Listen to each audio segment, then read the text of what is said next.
কি যে একটা হিবিজিবি যে লাগছে আমি বুঝতেছি না। চশমাটা খুলে উমা, এটা কেডা ভাল এলা গো, এটা কই এলা, এটা কেডা? এটা মধু পাতলু নাকি? এটা বুঝতাছি না এটা কেডা।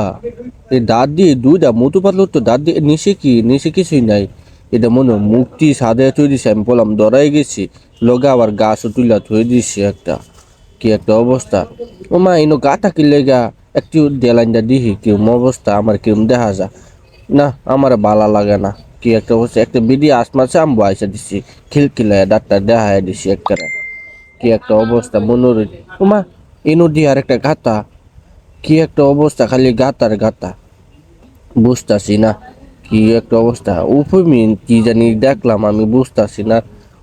এ, এলা বালুকে ঠ্যাং দেয়া গেছে, এলা মুকু দেয়া গেছে বালুকে, কত্তানি বলো বালুক উর্ফে টানায় থই দিছে বালুকতে। মানছে পাগলা পাগলা মানুষ, উর্ফে বালুকতে টানায় থই দে, কি বলো দাঁত ওই যে আর একটা বেদারও টানায় থই দিছে। বালুক তো টানায় থইছে, ও বাবা রে বাবা, ওই কোনা তো টানায় থই দিছে। কি একটা অবস্থা, না সুন্দরী লাগতাছে, এটা টানায় থই দিছে, সাজায় থই দিছে, কি একটা অবস্থা মনোরঞ্জন যে আমি বালাই লাগতাছে জায়গা। ফলে ইনো দেখলাম সবকিছু, ফলে কইলাম ওয়াও।